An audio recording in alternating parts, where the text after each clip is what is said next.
asalaamaaleykum mbokk yi déglu dal leen ak jàmm. démb université Cheikh Anta Diop de Dakar tàngoon na jër ndaxte démb amoon na ay xeexoo ci diggante ñii nga xam ne ñoom ñooy étudiants yi ak ñi nga xam ne ñoom ñooy takkader yi ñooñu wóccolikaay bii di Sud Quotidien ñu ngi ñuy xamal ne dañoo dugg fees dell nag ci biir campus bi di sànni ay grenades lacrymogènes ñi nga xam ne ñoom ñooy étudiants yi. loolu nag taxoon na ba démb foofu nga xam ne kon moom mooy ca université pëcc xoogu métti la ñu fa daal di nemmeeku suñu natango yi ne pourtant de li waraloon li nga xam ne kon moom mooy xeexoo yooyu moom mooy fexe ba ñu fay leen seen bourse ak tamit ubbi li nga xam ne moom mooy restaurant yi. wóccolikaay bii di Sud Quotidien ne nag ci xeexoo yooyu la am benn étudiant bu ci ñàkk bakkanam. ñu ngi ñuy xamal ci biir wóccolikaay bii di Sud Quotidien ne mi ngi tudd Abdoulaye Ba nekk étudiant ci 2e année bu faculté de médecine. moom daal di ne ñàkk bakkanam ginnaaw xew-xew yooyu nga xam ne kon moom moo am ci hôpital ba. wóccolikaay bii di Sud Quotidien seq waxtaan ak ñi nga xam ne ñoom ñoo nekk ci commission sociale bu faculté bi ñooñu daal di leen xamal ne étudiant bi mi ngi génne àdduna fa li nga xam ne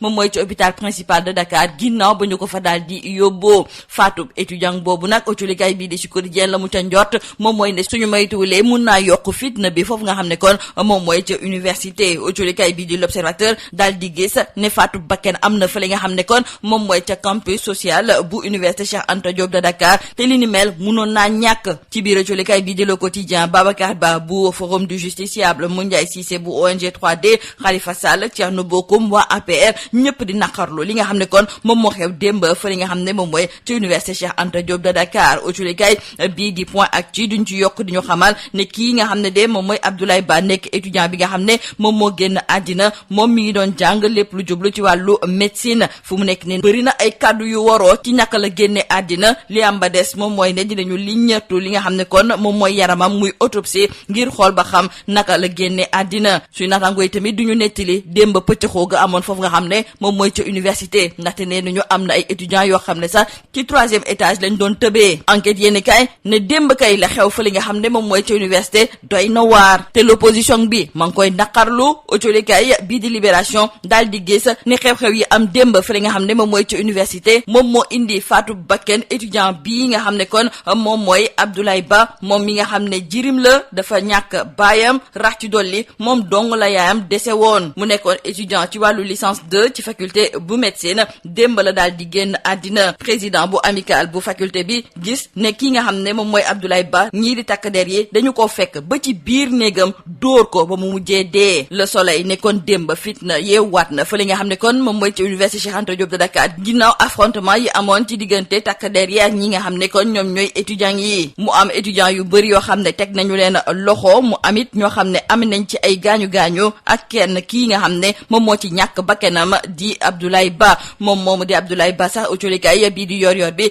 daal di gis nag ne xalam demoon na bay neex ndaxte kooku nga xam ne moom moo bëggoon nekk médecin te jii de dëddu na àddina te nag ni mu génnee àddina moom moo doy waar. wóccolikaay bii di l'info yi di ñëwaat ci kii nga xam ne kon moom mooy Abdoulaye Ba di ñu xamal ne moom ma nga sosoo fa li nga xam ne de moom mooy ca Matam moom génn na àddina ginnaaw xew-xew yi nga xam ne moom moo am ci université Cheikh Anta Diop de Dakar. loolu moom moo tax ba wóccolikaay bii di Subatel daal di gis ne régime bii nga xam ne ñoom ñoo nekk ci bopp réew mi ñoom de tàmbali nañu compter nit ñi nga xam ne ñoom ñooy génn àddina ci xew-xew yi nga xam ne ñoom ñoo ko sookee. wóccolikaay bii di Tribune di ko ci feelu ne ñi nga xam ne ñoom ñooy étudiants yi dañ leen a xiifal foofu nga xam ne moom mooy ci université ndaxte dañoo lànk kaare ne du ñu ubbi restaurant yi ngir ñu dem daal di lekk rax ci dolli ñu xëpp fa ay takk der ñu daal di leen dóor ba mu am ku ci ñàkk bakkanam. ñu jukki ak wóccolikaay bii di Rewmi Quotidien ci mbirum Pape Cheikh Diallo Djiby Dramé ak yeneen ñi nga xam ne nañu leen jàpp ci mbirum góor jigéen ak tamit wàllante feebar bii nga xam ne moom mooy VIH sida. wóccolikaay bii di Rewmi Quotidien mi ngi ñu yégal na ñooñu ñëpp de fu mu nekk ni caabi féete na leen gannaaw. wóccolikaay bii di Sud Quotidien sax daal di dellu si waat ñëwaat ci li nga xam ne moom mooy feebar bii di feebaru sida. mu amoon ay tànk jéego yu rëy yoo xam ne réewum Sénégal defoon na ko ci fexe nag ba feebar bi dellu ginnaaw wante ak xew-xew yii nga xam ne moom lañ fi mujjee nemmeeku loolu moom war naa tax ba ñi nga xam ne ñoom ñooy waa CNLS di Conseil national de lutte contre le sida gën a taral gën a baral lépp lu jublu ci wàllu sensibilisation bi fexe it ba li ñuy tuddee dépistage ñu war kaa gën a mun a dëggal ndaxte ñii nga xam ne ñoom ñoo doon jëfee ñi ni mel xam ne am nañu feebar bi ba pare di ko wàllaate loolu moom day xajamal liggéey bu am solo bi nga xam ne ñoom ñu ngi ko doon amal. lii moo nekkoon mbokk jëlkat yi li gën a fës si biir ëcculikaay ñu leen di ñaanal njeex te lu bës ak joom. Mesdames et messieurs, bonjour. L'université Cheikh Anta Diop de Dakar a été hier le théâtre de violents affrontements entre étudiants et forces de l'ordre. Nos confrères du journal Le Sud Quotidien nous indiquent que les forces de l'ordre sont intervenues à l'intérieur même du campus, utilisant des gaz lacrymogènes. Les manifestations des étudiants ont viré à de véritables scènes de guérilla, plongeant les Sénégalais dans la stupeur et l'inquiétude. Ce qui était au départ une mobilisation revendicative a rapidement dégénéré, plongeant le campus universitaire dans une situation de chaos rarement observée et suscitant stupeur et inquiétude au sein de l'opinion publique sénégalaise. Nos confrères du journal Le Sud Quotidien d'ajouter que cette journée a pris une tournure dramatique.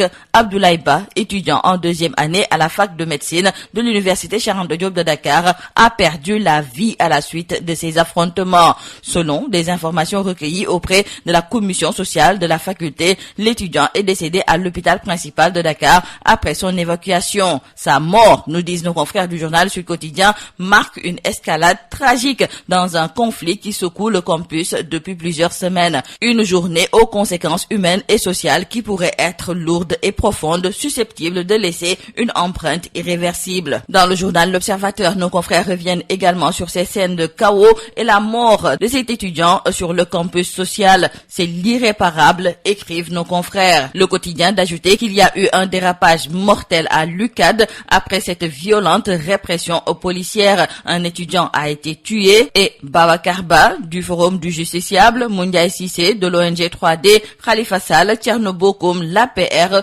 tous sont unanimes dans la condamnation. Dans le journal Point Actu, nos confrères nous racontent ces scènes de violence qui se sont déroulées hier à l'université Cheikh Anta Diop de Dakar avec des étudiants qui ont sauté du 3e étage pour échapper aux flammes. Et dans le journal Enquête, nos confrères trouvent que c'est le drame de trop avec la mort de cet étudiant en 2e année de médecine. Il a succombé aux violences policières dans sa chambre. Ce qui fait dire à nos confrères du journal Libération que c'est une mort de trop. En plus, Abdoulaye Ba est orphelin de père et unique espoir de sa mère. Il était étudiant en licence 2 à la faculté de médecine. Il est décédé hier en marge de la violente répression à l'UCAD. Le président de l'amicale de la faculté déclare qu'il est mort dans l'enceinte de l'UCAD. Il a été trouvé dans sa chambre et battu par les forces de l'ordre. Ce qui fait dire à nos confrères du journal Tribune que les étudiants ont été affamés puis massacrés par le PASTEF. Nos confrères de Subatel d'ajouter que le régime tient actuellement sa première victime